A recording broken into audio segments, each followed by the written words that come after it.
ان المساجد للہ فلا تدعوا مع اللہ احد. اب دیکھیے ہمارے یہ فرشتے یہاں بیٹھے ہیں نا، ہم کہہ سکتے ہیں ذرا بھائی میرا یہ کام کر دینا؟ نہیں کہہ سکتے. جبرائیل کو پکار سکتے ہیں، اے جبرائیل ذرا میرا یہ کام کر دینا؟ نہیں.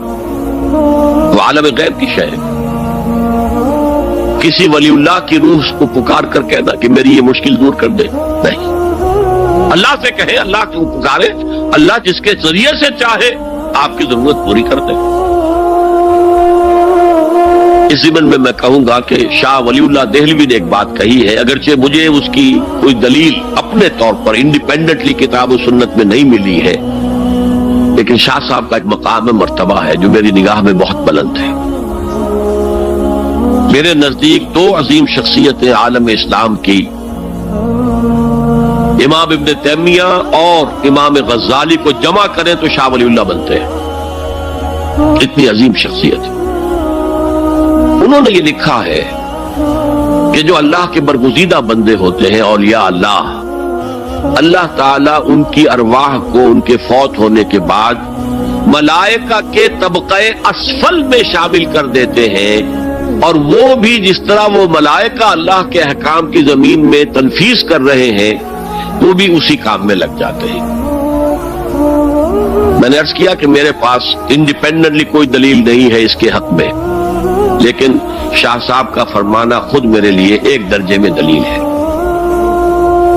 لیکن یہاں ایک تو یہ نوٹ کرنے کا، ملائکہ کا طبقہ اسفل، ملائکہ کا سب سے نچلا طبقہ،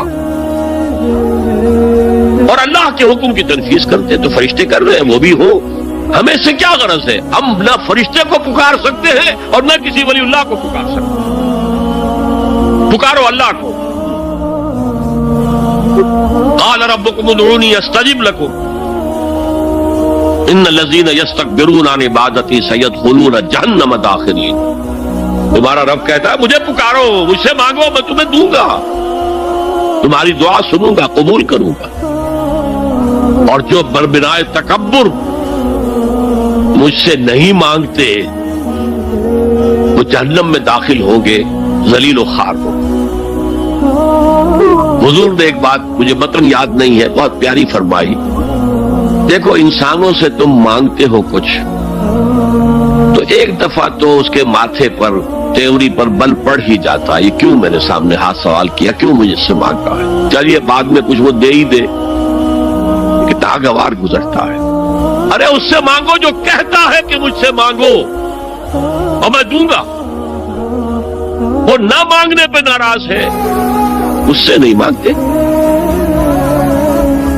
رات کے آخری ساعتوں میں، یا جسے آپ کہتے ہیں small hours of the morning, حدیث میں آتا اللہ نزول اجلال فرماتے، جس کو ہم نہیں جانتے کیسے نزول ہوتا ہے. ذات باری تعالیٰ اور اس کے متعلقات کے بارے میں جو بات آ گئی قرآن میں حدیث میں وہ ہم مانتے ہیں. کیسا یہ ہم نہیں جانتے، اس کا ہاتھ ہے کیسا ہے ہم نہیں جانتے، اس کا چہرہ ہے کیسا ہے ہم نہیں جانتے، اس کی ساق ہے، اس کی پنڈلی ہے کیسی ہم نہیں جانتے، وہ سنتا ہے کیسے سنتا ہے ہم نہیں جانتے، کیا اس کے کان ہیں، کیا اسے بھی ساؤنڈ ویوز کی ضرورت ہے سننے کے لیے، وہ دیکھتا ہے کیسے دیکھتا ہے ہم نہیں جانتے، وہ اترتا ہے کیسے اترتا ہے ہم نہیں جانتے. جو قرآن میں آ گیا حدیث میں آ گیا مان لیجئے بس. باقی یہ متشابہات میں سے ہے، اس کی کھود کرید میں پڑو گے تو فتنے میں مبتلا ہو جائے. ابتغاء الفتنة وابتغاء تاویلہ. لہذا حدیث میں آتا ہے کہ رات کے آخری ساعتوں میں اللہ سمائے دنیا تک نزول فرماتے ہیں اور پھر ندا لگتی ہے حل من سائل فاعطیہ، ہے کوئی سوال کرنے والا مانگنے والا کہ میں اسے دوں. حل من مستغفر فاغفر لہ، ہے کوئی گناہوں کی معافی چاہنے والا کہ میں اسے معاف کر دوں.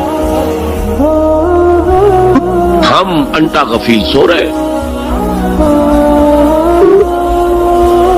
ہم تو مائل بکرم ہے، کوئی سائل ہی نہیں. راہ دکھلائیں کسے، رہنم منزل ہی نہیں، راہ کسے دکھا. اللہ کے راستے پر چلنے کا فیصلہ کرو، اللہ کی راہ میں جہاد کا فیصلہ کرو، پھر اللہ راستہ کھولے گا۔ والذین جاہدوا فینا لنہدینہم سبلنا، وہ لوگ کہ جو ہمارے راستے میں جہاد کرے، محنت کرے، مشقتیں کرے، ہم لازماً ان پر اپنے راستے کھولتے چلے جائیں۔ وہ دعا شرک فی الدعا، مانگو صرف اللہ سے، وہ چاہے کسی فرشتے کے ذریعے، چاہے کسی فوت شدہ ولی اللہ کی روح کے ذریعے سے، چاہے کسی کو بھی نہیں، براہ راست اپنے حکم سے، اس کی تو قدرت ہے، جو چاہے کرے، کن فیکون، وہ جیسے بھی ہو وہ آپ کی ضرورت پوری کرے گا۔ وہی ہے جو کہ مشکلات کو حل کرنے والا ہے، وہی ہے کہ رزق دینے والا ہے، وہی ہے جو مرض سے شفا دینے والا ہے۔ پکارو اسی کو، مانگو اسی سے۔ اب آئیے، کچھ مراسم عبودیت ہوتے ہیں، مراسم رسم کہتے ہیں کسی چیز کی ظاہری شکل میں۔ رہ گئی رسم ازاں روح بلالی نہ رہی، فلسفہ رہ گیا تلقین غزالی نہ رہی۔ یہ قرآن کا بھی ہم اسے رسم الخط کہتے ہیں، رسم الخط، اور یہ حضرت عثمان کے زمانے میں فائنل ہوا ہے کہ یہ اس طریقے سے لکھا جائے۔ تو عبدیت کے اظہار کے لیے کچھ رسومات ہیں، جس میں سے ایک پر گفتگو ہو چکی، قنوت، والقانتین والقانتات۔ یہ جو ہے اللہ کے حضور میں چاہے ہاتھ باندھے چاہے ہاتھ کھلے، لیکن ذرا جھک کر گردن میں خم کر کے کھڑے ہونا، یہ نماز کے اندر جو قنوت ہے، یہ قنوت ہے، یہ بھی اپنی عاجزی کا اظہار ہے، عجز اور تذلل۔ وہ جو ابن قیم کی میں نے ڈیفینیشن آپ کو بتائی، العبادت تجمع اصلین، غایت الحب وغایت الذل والخضوع، ہر درجے میں اللہ کے سامنے بچ جانا، جھک جانا، گر جانا، رکوع، سجدہ اللہ کے سوا کسی کے لیے نہیں۔ اور اس معاملے میں دین محمدی جو اپنی تکمیل کو پہنچ گیا، الیوم اکملت لکم دینکم واتممت علیکم نعمتی ورضیت لکم الاسلام دینا، حضور کی بعثت سے قبل سجدہ تعظیمی جائز تھا،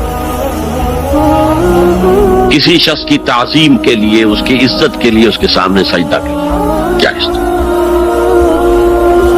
حضرت یوسف کے سامنے ان کے والدین اور 11 بھائی سجدے میں گر گئے۔ بچپن میں خواب دیکھا تھا اور 40-50 سال بعد اس کی تعبیر بالفعل ایک اس واقعے کے طور پر سامنے آ گئی۔ سجدہ کرنا، جھکنا، سجدہ کرنا، یہ جائز تھا سجدہ تعظیم۔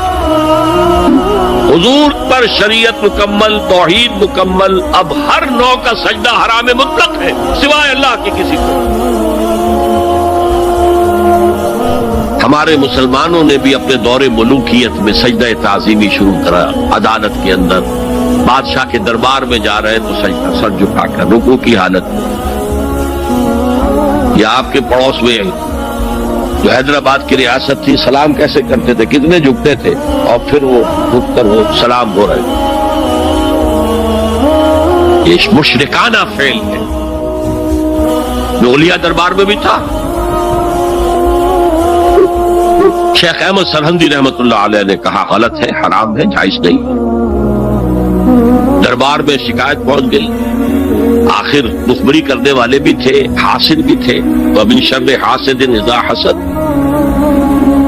طلبی ہو گئی، بلایا گیا، دربار میں حاضری،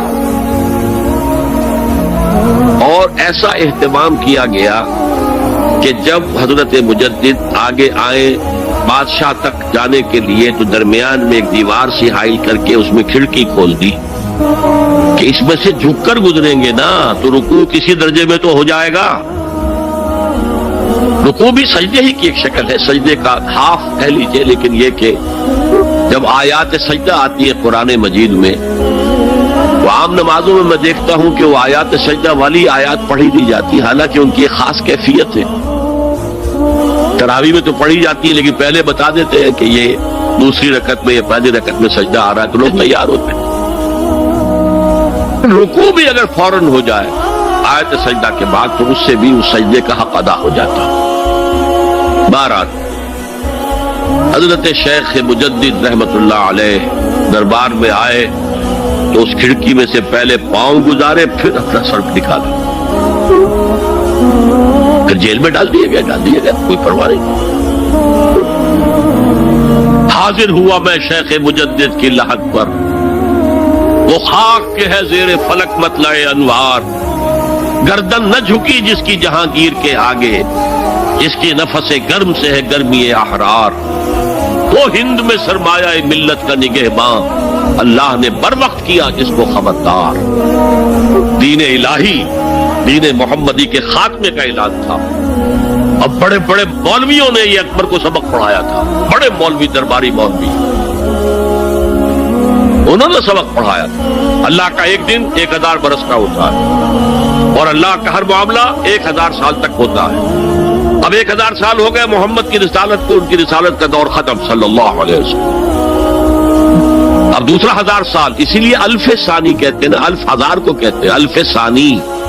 یہ دوسرا 1000واں سال جو شروع ہو گیا ہے, اس میں ایک نئے دین کی ضرورت ہے. وہ دین اکبری ہے, دین الہی ہے. اور دین الہی کیا تھا؟ یہ ایک بہت بڑی سیاسی تدبیر تھی, اصل میں بہت بڑی سیاسی تدبیر, اور اس کا ظہور بعد میں بھی ہوا ہے ہندوستان کی سرزمین میں. وہ یہ کہ ہندوستان کی ترقی میں جو چیز سب سے بڑی رکاوٹ ہے وہ مذہبی اختلافات. لہذا ایسا کرو, سارے مذاہب جو ہیں اسے ہاون دستے میں ڈالو, کوٹ کوٹ کے چورا چورا کر کے بناؤ صفوف, اور یہ مذہب سب کا ہو جائے تو مذہبی اختلافات ختم ہو جائے. دوسری بات ان کی سمجھ میں یہ آ گئی کہ اصل میں اختلاف رسالت اور شریعت کی بنیاد پر ہوتے ہیں. لہذا دین الہی بس خدا کو مانو, بس رسالت وغیرہ کو چھوڑو. خدا تو سب کا رب ہے, اسے آپ پرماتما کہہ لے, مہادیو کہہ لے, جو چاہے کہہ لے, اللہ کہہ لے, رام کہہ لے. قل ادعوا اللہ الرحمن ایما تدعوا فلہ الاسماء الحسنی. قرآن کہتا ہے تم اللہ کہہ کر پکار لو یا رحمان کہہ کر پکار لو, جس کو بھی تم پکار رہے ہو یہ جان لو کہ تمام اچھے نام اسی کے. یہ فلسفہ تھا بہت گہرا. وہ جاہل تھا, ان پڑھ تھا, لیکن بہت بڑا سیاستدان تھا اکبر, اس میں کوئی شک نہیں. لیکن یہ کہ اگر ایک حکومت, اور جو سب سے بڑا مغل اعظم جس کو کہتے ہیں, اس کے زمانے میں مسلمانان ہند جو ہے سیاسی اعتبار سے اپنے عروج پر تھے, لیکن دینی اعتبار سے پاتال کا معاملہ آ گیا. دین محمدی ختم. 1000 سال کا ایک دن ہے اور وہ ختم ہو چکا. اللہ نے اٹھایا مجدد الفسانی رحمت اللہ علیہ, اور ان کی درویشانہ مساعی کے ذریعے سے. اب دیکھیے اس زمانے میں تصوف کے ذریعے سے سب سے بڑا شرک آ رہا تھا. وحدت الوجود کی ایسی تعبیرات ہو رہی تھی جو ہماؤست بن گئی تھی. ہماؤست اور وحدت الوجود کے درمیان تو زمین آسمان کا فرق ہے. ہماؤست میں کائنات حقیقی ہے, خدا اس میں حل ہو چکا ہے, اس کے اندر ظاہر ہو گیا. اور وحدت الوجود میں وجود حقیقی صرف اللہ کا, اس کائنات کا وجود کوئی ہے ہی نہیں حقیقت میں. لیکن یہ ختم ہو رہا تھا. اس پہلو سے مجدد الف ثانی کے مجدد اعظم کو اللہ نے کھڑا کیا. شیخ احمد حضرت عمر کی اولاد سے تھے, فاروقی تھے. شاہ ولی اللہ بھی فاروقی تھے. رگے فاروقیم کہتے ہیں شیخ احمد صدیق, میری فاروقی رگ پڑکتی ہے اس پر. اس کے نتیجے میں وہ دین الہی کا خاتمہ ہوا. بعد میں ہمارے ہاں یہ آیا ہے ہندوستان میں برہمو سماج, برہمو سماج. اور گاندھی جی بھی اسی فلسفے کے قائل تھے, وحدت ادیان کے. اور یہ سیاسی اعتبار سے بہت اونچی ذہنی سطح کی غمازی کرنے والی بات ہے کہ ہندوستان کے اندر کے یہ مذہبی اختلافات کو اگر ہم کسی طرح کھرل کر کے ختم کر دیں, ہاون دستہ میں ڈال کے کر دے تو پھر یہ کہ یہاں ترقی ہی ترقی. بہرحال سجدہ، گردن نہ جھکی جس کی جہانگیر کے آگے، جس کے نفس گرم سے ہے گرمی احرار، وہ ہند میں سرمایہ ملت کا نگہباں، اللہ نے بر وقت کیا جس کو خبردار. تو ہم نے شرک فی العبادت میں پہلے بات کی شرک فی الاطاعت. انفرادی سطح پر نفس معبود، اجتماعی سطح پر عوام کی حاکمیت، بدترین شرک اس دور کا، عظیم ترین شرک. اتنے بڑے پیمانے کا شرک کبھی نہیں ہوا دنیا میں. اس کے بعد شرک فی المحبت، مال کی محبت، تعس عبد الدینار و عبد الدرہم، وطن کی محبت یا کسی اور شے کی محبت، اگر وہ اللہ کی محبت کے برابر بھی آ جائے، بڑھ جائے تو اور بھی بڑی بات کہنی پڑے گی، لیکن